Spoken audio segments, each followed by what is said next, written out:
2025, ça a été une année hyper difficile pour notre famille. Elle a commencé par l'assassinat de mon beau-frère. Ensuite, j'ai eu l'agression de ma voisine qui m'a agressée pour rien sur le parking de chez moi. Et bien l'agression a bouleversé ma vie. J'ai été battue d'une violence extrême. J'ai été attachée, j'ai été ligotée, je n'aime pas dire ça, mais j'ai été abusée lorsque j'étais inconsciente. Est-ce qu'il y a un changement? Est-ce qu'il y a un basculement dans ta vision de Marseille? Je parle de Marseille parce qu'il y a une recrudescence des violences aujourd'hui. On n'a même plus l'impression d'être à Marseille, on a l'impression d'être dans une 3e guerre mondiale. Moi, parfois, quand je me promène à Marseille, j'ai l'impression d'être au Brésil, aux favelas. Et les Marseillais, la télé-réalité d'ailleurs, tu ne l'as pas fait, tu me confirmes? Non, je n'ai jamais fait les Marseillais. Je correspondais à un certain profil, celui de Kim Kardashian française. J'ai été invitée sur la chaîne de C8 et en fait, Jean-Michel Maire devait être mon agresseur et moi, je devais être la petite starlette qui se fait agresser. Sauf que cette scène a dégénéré en public, devant des millions de téléspectateurs.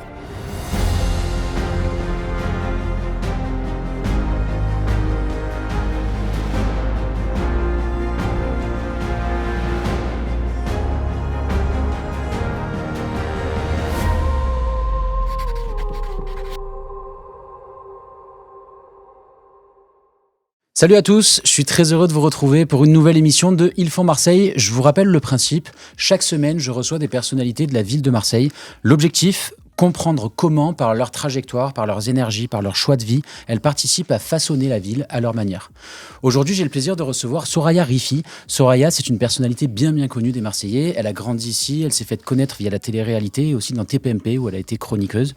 Elle est aujourd'hui infirmière libérale et influenceuse suivie par plus d'1 million de personnes sur les réseaux sociaux. Soraya a récemment été mise sous le feu des projecteurs et de manière assez horrible, assez terrible, puisqu'elle a été victime de 2 agressions ultra violentes ici à Marseille, dont un homejacking chez elle à son domicile. Dans cette interview, on va revenir sur son parcours qui est parfois surprenant, mais qui est toujours sincère. On parlera aussi de Marseille, bien évidemment, de son amour pour la ville, de son désamour parfois.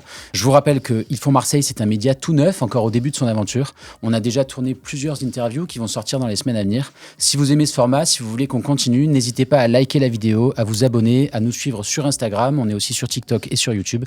Et surtout, parlez-en autour de vous. Faites circuler l'émission. C'est comme ça qu'on pourra continuer à faire vivre ce média avec vous. Soraya, bonjour. Bonjour, merci de m'avoir reçu. Merci beaucoup d'être là. On va parler pendant un moment, Soraya. Je te propose cette interview, on va la passer en 2 temps si ça te va bien. D'accord. Dans une première partie, on va parler de toi, on va parler de ton parcours, et notamment au prisme de ton parcours, on va parler un petit peu de Marseille, forcément, parce que tu as grandi ici. Et puis, dans une deuxième partie de l'interview, on parlera plus précisément de Marseille, mais de la vision que tu as aujourd'hui de la ville de Marseille. J'imagine que cette vision, on va en parler, mais elle a été changée par les événements un peu traumatiques que tu as vécus.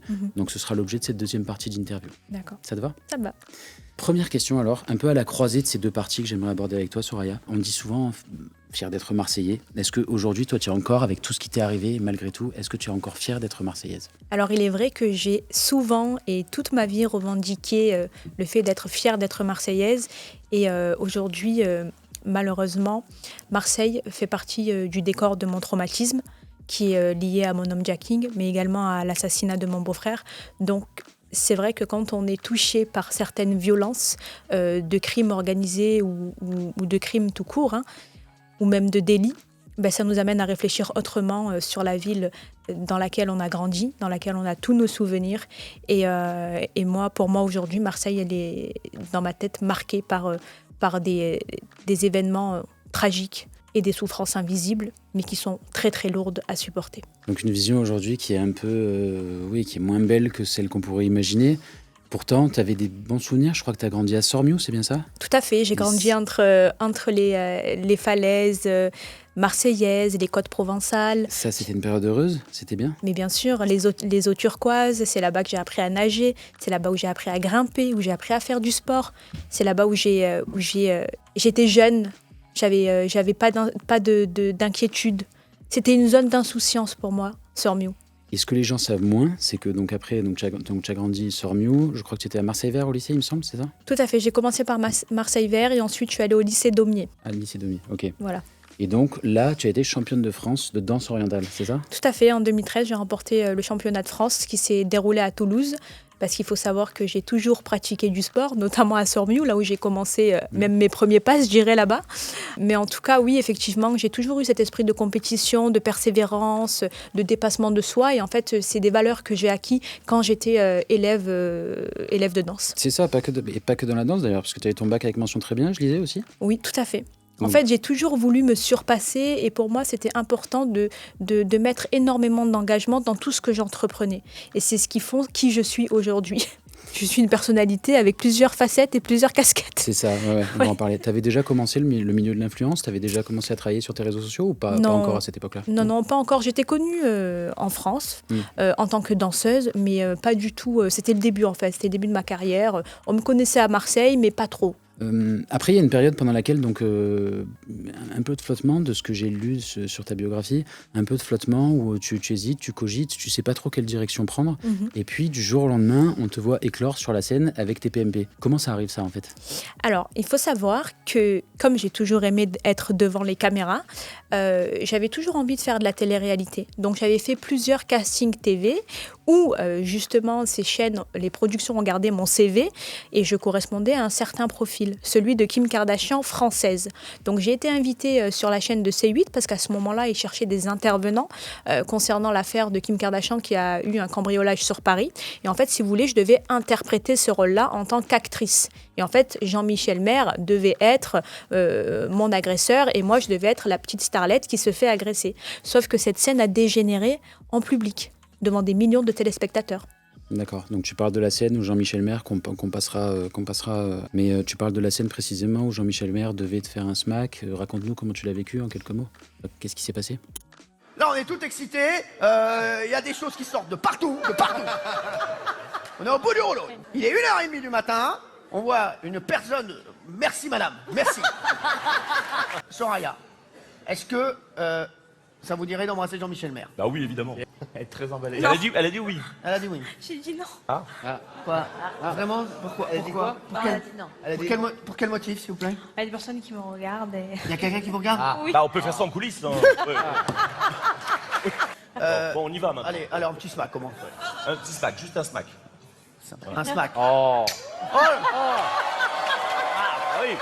Merci Soraya, merci. C'est déplacé. Eh bien, c'est vrai que sur le coup, j'ai été énormément surprise, très choquée. Bien sûr, j'étais en colère parce que je me suis dit, waouh, on m'embrasse les seins devant un plateau télévisé. J'ai quand même une famille, des amis, un petit compagnon à l'époque. Donc, j'avais honte. Je pouvais ressentir que de la honte à ce moment-là, vis-à-vis de moi, mais aussi vis-à-vis de lui. Et en fait, je ne savais pas comment réagir. J'étais jeune, donc je ne savais pas quoi faire. Quel âge tu avais à cette époque? 21 ans. Ouais, c'est encore très jeune. Et en fait, si tu veux,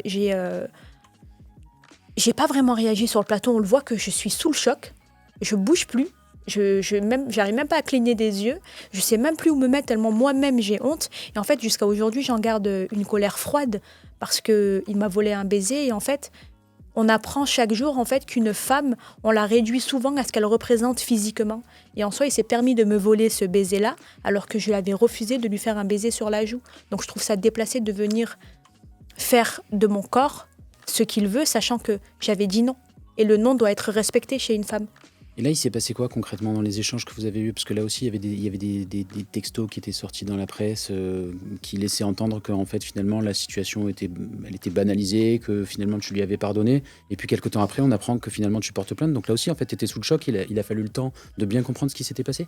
En soi, au départ, je ne suis pas aperçue de la supercherie. C'est-à-dire qu'en fait, la prod et Jean-Michel Maire me contactaient pour effectivement banaliser cette scène en séquence légère, mais aussi de la minimiser. C'est-à-dire que comme il ne l'avait pas fait exprès, soi-disant, je devais ne pas déposer plainte, qu'effectivement on est rentré dans certaines négociations où je ne devais pas déposer plainte, mais en contrepartie intervenir sur la chaîne et avoir peut-être un contrat de travail avec la chaîne C8. Donc il y avait vraiment une négo qui s'est mise en place. Il y avait une négociation qui s'est mise en place. Moi j'avais seulement 21 ans. J'avais accepté certaines négociations. Donc aujourd'hui je rentre dans les détails parce que c'est 10 ans plus tard, mais je veux dire qu'il devait me verser une compensation. Et en soi, tout ça n'a pas été respecté. Et en fait, si vous voulez, moi, j'y ai cru. Mais à la fin, j'ai été abandonnée. Par qui? Tu attendais une main tendue de la part de qui? J'attendais une main tendue de la part de la chaîne, de la production, de C8, et encore même de Jean-Michel Maire, qui m'avait promis monde des merveilles et qu'au final, pas du tout. Après, bien évidemment, les gens ils vont se dire, Soraya, t'es dingue ou quoi? On te fait un baiser, mais t'acceptes de pas déposer plainte pour des négociations professionnelles. Effectivement, j'avais que 21 ans. Je n'ai pas la même mentalité aujourd'hui et la même prise de recul. Bien sûr. Parce que c'est absurde quand même Et Cyril, tu le connaissais à cette époque-là? Lui aussi, tu as pu en discuter de cet événement avec lui ou pas du tout? Non, Cyril, j'ai jamais vraiment échangé avec lui. J'ai plus échangé avec la prod, avec Jean-Michel Maire en direct. Cyril, on n'a jamais parlé vraiment en direct ensemble. Mais en fait, c'était des directives qu'il donnait à la prod pour me les dire à moi, me contacter par email, me faire réintervenir sur le plateau 3 jours plus tard pour dire que je ne déposais pas plainte et de banaliser la situation. En fait, tout simplement manipuler, quoi. Tu disais tout à l'heure qu'il y a une banalisation du corps de la femme, je crois que c'est comme ça que tu le disais? Tout à fait. Je ne sais pas si c'était avant ou si c'était après, mais il y a aussi, donc il y a cet événement effectivement avec Jean-Michel Maire, mais il y a aussi l'émission C'est mon choix, où là pareil, c'était avant ou après? C'était après. C'était après. Et là, pareil, j'ai regardé la séquence qui est assez troublante. Enfin, en tout cas, à mes yeux, je la trouve complètement délirante, où effectivement, tu es étiqueté comme, je ne sais pas si on peut se permettre l'expression, mais c'est pas dégradant que de le dire à aucun niveau. Non, mais c'est vrai. Mais la bimbo de service, où voilà, tu devais t'afficher comme une bête de foire. J'ai trouvé ça choquant. Comment tu as vécu ça? Bonjour à toutes les deux. Bonjour. Soraya, j'ai l'impression de vous connaître. Avec le buzz de Jean-Michel Maire? Oui, c'est vous. Oui. Pouvez vous le relever un petit peu, que je vois votre cambrure aussi, puisque... C'est travaillé tout ça ou... Ah oui, c'est beaucoup d'entretien, oui. C'est beaucoup d'entretien? Oui. Si aujourd'hui je suis comme ça, c'est d'abord pour moi. Les remontez pas trop. Hein. Et quand tu dis que tu t'es pas refait les fesses, pardon, mais pour moi c'est du mensonge. Pardon, pour toi c'est du mensonge. Mais c'est vrai. On le voit. On dirait elle est bonne et c'est tout, quoi. Vous étiez d'accord? Oui, vous êtes je suis vus? pas d'accord pour ça. En fait, à l'époque, j'avais une idéalisation de la femme, de la beauté, qui est complètement excessive et erronée. C'est-à-dire que je pensais que pour plaire, il fallait être dans l'excès, il fallait être refaite, il fallait être tout le temps maquillée, tout le temps habillée de façon très extravagante et très vulgaire. Et en fait, j'ai eu aussi, du fait de cette agression sur le plateau de C8, j'ai commencé à croire que la vraie vie, la vraie femme, c'était ça. Et au final, je me suis perçue de choses aujourd'hui qui ne sont pas moi vraiment. Et en fait, je jouais un rôle, j'étais actrice d'une personne que je ne suis pas. Et en fait, si vous voulez, je ne regrette pas du tout cette période de ma vie parce qu'elle fait partie de mon identité, elle fait partie de ce que je suis, de ce que je suis devenue. Mais effectivement, chaque année a sa vérité. Et ce que je pense, c'est que j'ai évolué au fur des années, mais malheureusement, j'étais complètement à côté de la plaque à cette époque. Et oui, j'avais une image idéaliste de la jeunesse parfaite, de la beauté parfaite. Et en fait, c'est pas du tout comme ça qu'il faut réfléchir. Mais je pensais que je faisais les bons choix. Et au final, tu te rends compte 10 ans plus tard que c'était n'importe quoi. Ta vision, néanmoins, donc tu voulais toujours être au summum de ta beauté, mais Oui. ta vision de la beauté, je crois qu'elle a pas mal évolué. Parce Tout que à fait. si j'en crois ce que j'ai pu lire à droite à gauche, tu as fait de nombreuses opérations, c'est ça? Oui, j'ai fait de nombreuses opérations. C'est même irréel parce que moi-même, j'arrive même pas à y croire quand je lis mon autobiographie. Je crois que si on compte toutes les opérations, ça vaut une villa à Marseille, un chiffre. Exactement, c'est ce que j'ai dit. Ça vaut un appartement à Marseille. Maintenant, je pense que ça vaut une villa. En tout cas, je sais pas, mais je ne suis pas dans l'immobilier. Mais blague à part, je veux dire que c'est absurde d'avoir fait autant d'opérations. Combien de fois alors tu t'es fait opérer? Au moins une dizaine de fois. Ok. Et sur une période de 5-6 ans. Ce qui Ah ouais, est c'est énorme. énorme. Et en plus, c'est risqué. Donc, si je peux me permettre de le dire à certaines personnes qui vont nous regarder, et je fais de la prévention parce que moi-même, je suis passée par là, d'éviter de passer sur le bistouri, tout simplement parce que vous avez des complexes mal placés que vous devez corriger et que malheureusement, ça peut nuire à une identité, ça peut vous déformer aussi le visage et ça a des conséquences aussi psychologiques néfastes. Bien sûr. Et je pense que j'étais là-dedans à cette période de ma vie, mais Dieu merci, je m'en suis sortie indemne. Et alors, la dernière fois que tu t'es fait opérer, c'était quand? Là, aujourd'hui, on a le sentiment que tu es plus assagi, que tu es moins, tu veux être plus naturel, tu veux être plus sage. En tout cas, c'est l'image que tu renvoies. Tout à fait. Est-ce que c'est le cas? C'est quand la dernière fois que tu t'es fait opérer là? Bon, c'est en 2024. Ouais, c'est assez récent. C'est ça, j'avais fait un mini-lift temporal et je l'avais dit également sur une chaîne télévisée, donc la chaîne de Sam Zira où je suis aujourd'hui chroniqueuse. Donc, assagi, c'est le mot ça te... Je pense pas que je me suis Combien assagie, je pense que j'ai mûri Ouais. en fonction des années et leur vérité. Et pour moi, c'est important de le rappeler parce que chaque année a son parcours. C'est-à-dire que à 21 ans, tu vas pas faire la même chose que ce que tu fais à 30 ans. Même si tu le veux, la vie ne te réserve pas à 21 ans ce que tu dois faire à 35 ans ou à 50 ans. Donc, il faut évoluer en fonction de ses années, en fonction de son âge, en fonction de sa personnalité et de son individualité. Voilà.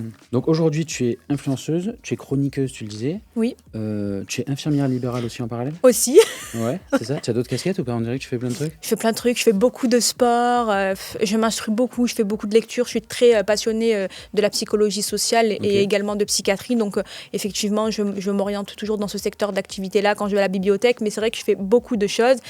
C'est vrai que mon image ne correspond pas à qui je suis, mais je suis Soraya Rifi, donc il faut s'adapter à moi. Et en fait, je pense que je suis la croisière paradisiaque de plusieurs univers. La croisière paradisiaque, on va l'utiliser dans la description. Soraya Rifi, la croisière paradisiaque de plusieurs univers. Pas mal. Exactement. Et en fait, si tu veux, ce que je pense, c'est que aujourd'hui, ma détermination m'a menée à ce que je suis et à ce que je suis devenue. On va passer, si tu le veux bien, à cette deuxième partie d'émission que j'évoquais avec toi tout à l'heure, qui est plus axée sur Marseille. Donc, on a dit effectivement que tu avais grandi à Sormiou, dans les Calanques, donc que c'était une enfance qui était plutôt heureuse. On n'a pas du tout parlé de tes frères et sœurs, c'est vrai, je crois que tu as pas mal de frères et sœurs. J'ai pas mal de frères et sœurs, oui. Ouais. On est une fratrie de 6 enfants. Okay. Je le dis jamais, mais c'est vrai qu'il n'y a que cette année où j'ai annoncé à mes abonnés et aux gens qui me regardent tous les jours que j'ai un frère jumeau. Voilà, qui est dans l'ombre, qui ne souhaite pas être devant les feux des projecteurs et je respecte son anonymat. Mais oui, j'ai eu un beau petit cadeau à la naissance et c'est celui d'avoir découvert le visage de mon frère jumeau. Voilà, celui qui mangeait tous mes petits repas. Et à part ton frère, les autres, ils sont un peu dans le même milieu que toi ou pas du tout? Pas du tout. Alors ma famille, pas du tout. Ils sont tous dans l'ombre, ils ont tous des métiers rien à voir avec les miens et ils sont tout simplement dans leur coin, quoi. Alors j'ai 3 sœurs et 2 frères, on est une fratrie de 6 enfants. D'accord, ok. Donc tu grandis à Marseille, tu grandis à Sormiou, famille heureuse, famille nombreuse, tout se passe bien. Et puis, il y a ces 2 et demi, il y a eu 3 événements traumatiques en fait, qui sont passés à Marseille. Est-ce que tu peux nous raconter, sans rentrer dans des détails qui seraient horribles? 2025, ça a été une année hyper lourde, hyper difficile pour notre famille. Elle a commencé par l'assassinat de mon beau-frère qui a été tué par balle devant chez lui le 23 février, la nuit du 23 février 2025. Ça, c'était déjà après l'agression que tu avais subie sur un parking, je crois ou... Non, c'était avant. Ah, c'était avant? C'était avant. Et en fait, si vous voulez, c'est ma sœur qui a découvert son corps à 3h du matin et ça a été très compliqué pour nous. Le deuil a été compliqué, l'acceptation du défunt, de la mort du défunt a été compliquée parce que les conditions étaient juste tragiques et dramatiques. C'est horrible, d'une brutalité extrême. Donc c'est compliqué pour nous d'accepter encore jusqu'à aujourd'hui. Ensuite, j'ai eu l'agression de ma voisine. Donc c'était une fan, mais pas vraiment fan, on dit une hater, qui m'a agressée pour rien sur le parking de chez moi. Dans un lotissement c'est ça, dans mon lotissement. Et bien l'agression du 4 juillet dernier qui... Et lui, c'est le summum qui a bouleversé ma vie. Où là, c'était un homejacking, pareil, mais pour ceux qui sont peut-être pas au courant de ce qui t'est arrivé, sans rentrer dans trop de détails, mais c'était un homejacking chez toi Tout à fait. L'homejacking, il s'est passé le 4 juillet 2025 à mon domicile à 20h30, pardon. J'ai été battue d'une violence extrême. J'ai été attachée, j'ai été ligotée, j'ai été... Je n'aime pas dire ça, mais j'ai été abusée lorsque j'étais inconsciente. Et j'en passe. Est-ce qu'on va aller directement sur Marseille, Soraya? On comprend que c'est un événement horrible et il n'y a pas un grand intérêt à ce qu'on s'attarde là-dessus. Parlons plutôt de Marseille alors. Est-ce que ça a changé dans une des vidéos que j'ai vues de toi, notamment celle où tu te fais agresser sur le parking, qui reste elle aussi un événement très traumatique. La vidéo, tu te prends et donc immédiatement après t'être fait agresser, tu te prends en vidéo et tout de suite tu parles de Marseille. C'est assez troublant, alors qu'on pourrait penser que tu vas parler de la personne en disant telle personne, elle est complètement conne ou je ne sais quoi, enfin l'insulter de je sais pas quel nom. Non, direct, c'est Marseille que tu vises. Donc est-ce qu'il y a un changement, est-ce qu'il y a un basculement dans ta vision de Marseille à travers ces événements traumatiques qui se sont passés et si oui, quand? Alors en effet, je parle de Marseille parce qu'il y a une recrudescence des violences aujourd'hui et on peut le voir parce que les chiffres le démontrent bien. En 2024, on a recensé plus de 100 000 délits et crimes à Marseille sur une population de 800 000 habitants. Vous vous rendez compte ? C'est énorme. Ouais. Donc, ce que je veux dire, pourquoi je vise Marseille aujourd'hui, notamment le fait lors de cette agression, c'est parce que Il y a eu l'assassinat de mon beau-frère. Ça a été lourd pour nous, psychologiquement parlant. C'était très, très lourd pour nous, l'acceptation. Et puis après, je me fais agresser encore une fois. Alors oui, c'est dur. C'est dur quand on est visé. Alors moi, je ne suis pas un cas isolé, comme je te l'ai déjà expliqué, parce qu'il y a beaucoup de personnes qui subissent de violences extrêmes, de guerres de gangs, de règlements de comptes dans d'autres quartiers, hormis celui où je vis. Ce que je veux dire, c'est que ça devient trop de trop. On n'a même plus l'impression d'être à Marseille, on a l'impression d'être dans une 3e guerre mondiale. Moi, parfois, quand je me promène à Marseille, j'ai l'impression d'être au Brésil, aux favelas. Il n'y a plus de loi où les gens n'ont plus peur de la justice, donc ils se permettent de faire ce qu'ils veulent. Aujourd'hui, oui, je pointe du doigt ces violences parce qu'effectivement, ça m'a touchée à moi personnellement.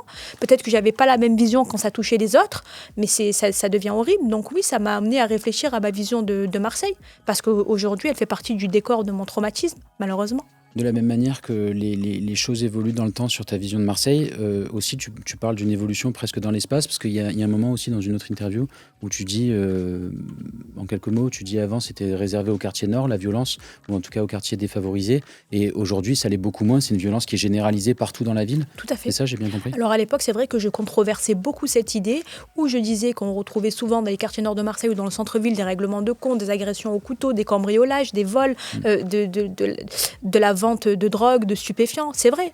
Mais quand elle vient, cette violence, toucher et s'engrainer dans le quartier où tu as vécu, dans des quartiers qui sont censés être calmes à Marseille et confortables, ben ça t'amène à réfléchir autrement. Et effectivement, la violence, elle est partout en fait. Elle n'est pas que dans un secteur aujourd'hui. On le voit bien à travers les agressions que j'ai subies.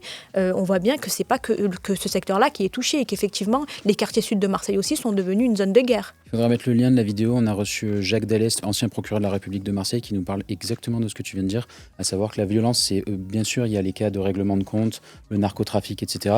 Mais il y a aussi la violence du quotidien avec les petites effractions qui se banalisent et qui est de plus en plus fréquente dans les rues de Marseille, et notamment dans le centre-ville d'ailleurs. Tout à fait. Au prisme de ce constat, donc si on dit effectivement que les choses s'aggravent, que petit à petit la violence se banalise à Marseille, toi tu as 1 million d'abonnés je crois sur les réseaux sociaux, il y a plein de jeunes qui te suivent certainement, de tout âge, de tout sexe, et peut-être beaucoup de Marseillais.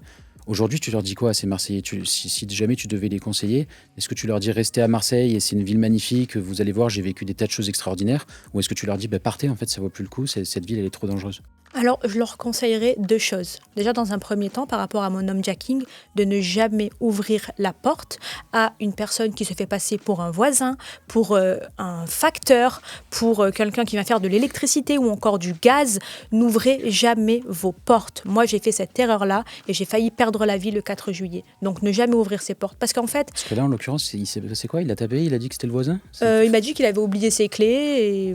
Et moi, je l'ai ouvert à 20h30, je rentrais de la mer. Pour moi, je n'ai vu aucun danger. J'étais bien, je rentrais de la mer. C'était génial dans ma tête, ça se passait bien là-haut. Mais j'ai ouvert la porte à mon agresseur et ça, je le dis et je le redis, n'ouvrez jamais vos portes. Même à un facteur, parce qu'on ne sait même pas si le facteur, c'est vraiment un facteur aujourd'hui. Vous vous rendez compte comment on doit réfléchir?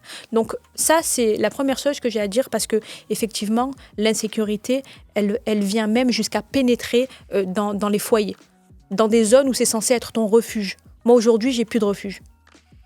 Et ensuite, je leur dirais qu'effectivement, il est bien de partir, de saisir les opportunités, de fuir cette violence, parce que trop de violence entraîne de la violence. Et ça, à Marseille, tu finis mort, tu finis en prison, ou tu finis avec du sursis, ou un casier judiciaire. Donc non, pour moi, il faut fuir cette violence. J'adore ma ville, mais malheureusement, pour des opportunités professionnelles ou une reconstruction personnelle, je ne pense pas que nous sommes au bon endroit. Je suis désolée. Tu l'acceptes, ce rôle de porte-drapeau, ou en tout cas lanceur d'alerte, on va dire, lanceuse d'alerte en l'occurrence, lanceuse d'alerte en fait, regardez ce qui se passe, moi j'ai de la notoriété, j'existe sur la scène médiatique, et je voudrais pointer du doigt précisément le fait qu'aujourd'hui, regardez ce qui se passe à Marseille, la violence, elle est quotidienne. Est-ce que ce rôle-là, tu l'acceptes? Est-ce que c'est quelque chose que tu as conscientisé, ou c'est quelque chose juste parce que c'est avec tout ce qui t'est arrivé, mais ça devient naturellement, et aujourd'hui tu en parles juste parce que en témoignant de ce qui t'est arrivé?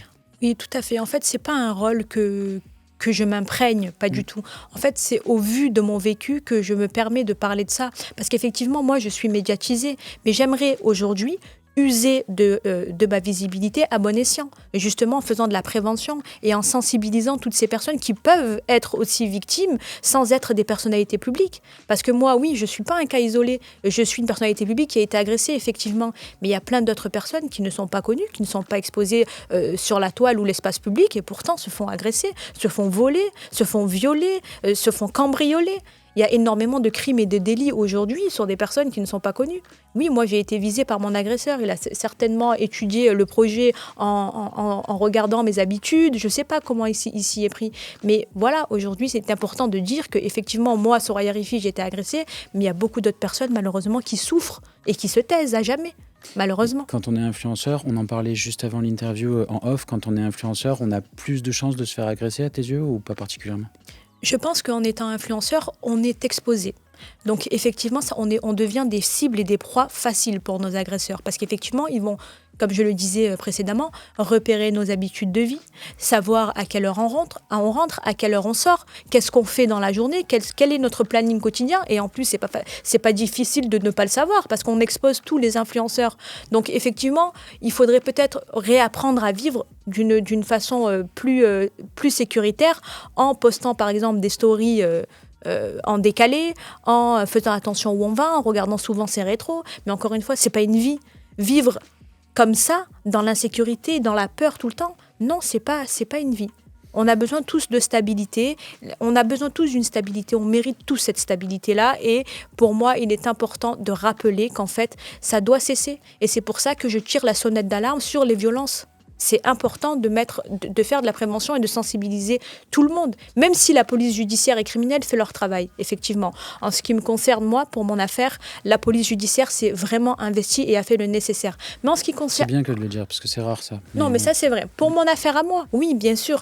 Mais en ce qui concerne l'affaire de ma sœur et de mon beau-frère, qui a été abattu par balle, là, ça devient plus compliqué. Parce que face à cette insécurité grandissante, certains habitants de Marseille se sentent abandonnés, notamment le cas de ma sœur et de son mari. Moi, j'ai rien à dire. Pour moi, ils ont tout fait. Mais j'entends bien aussi qu'il faut aussi dénoncer cette pratique de la police aussi.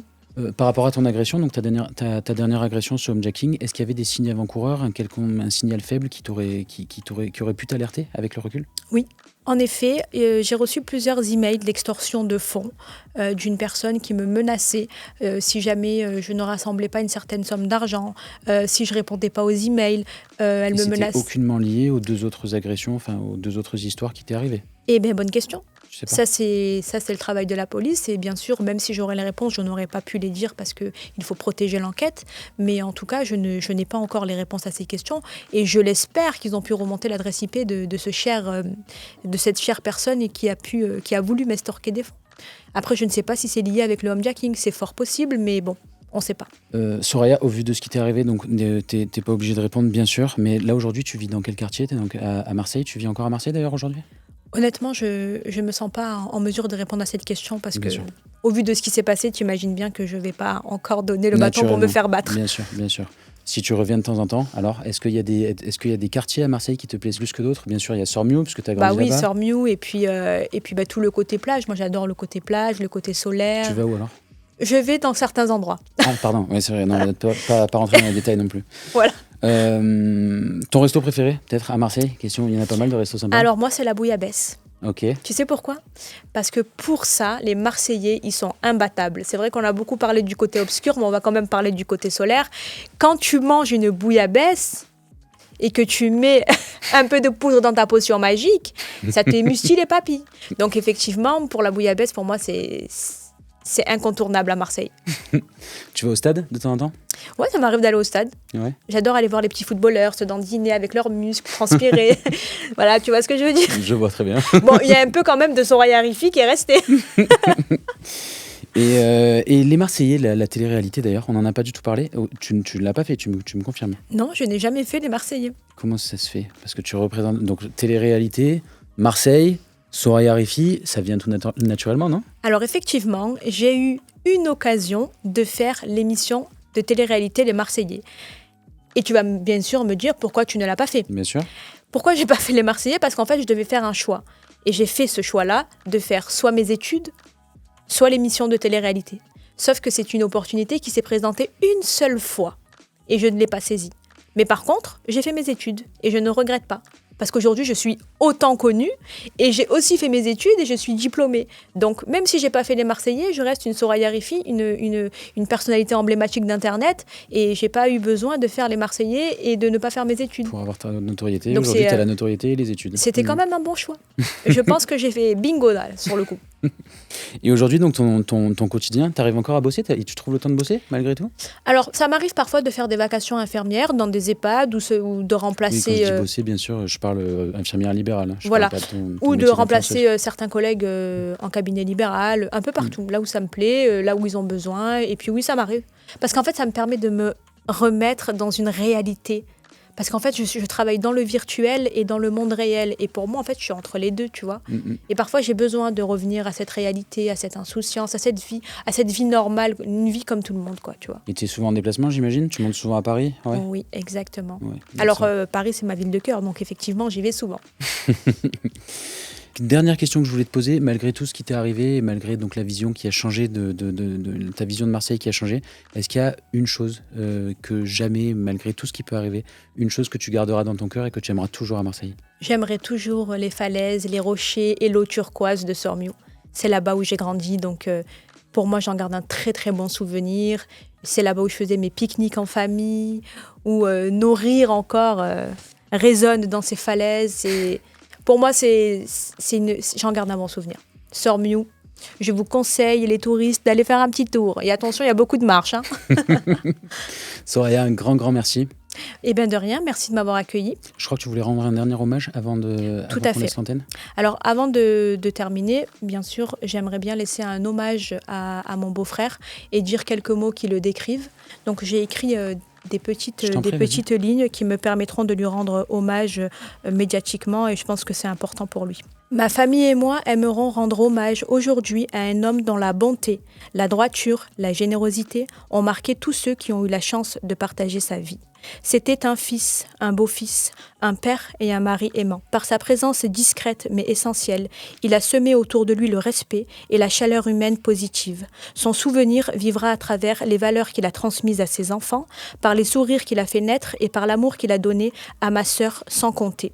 Il nous a quittés, mais son empreinte reste indescriptible dans nos cœurs. C'est avec la force et la noblesse qu'il s'est battu, seul comme un chevalier de guerre, pour protéger sa famille. Très beau, Soraya. Merci beaucoup pour ce moment. De rien. Super moment, très émouvant. Merci à tous de nous avoir suivis. Et puis on se retrouve très bientôt pour une nouvelle émission de Il faut Marseille.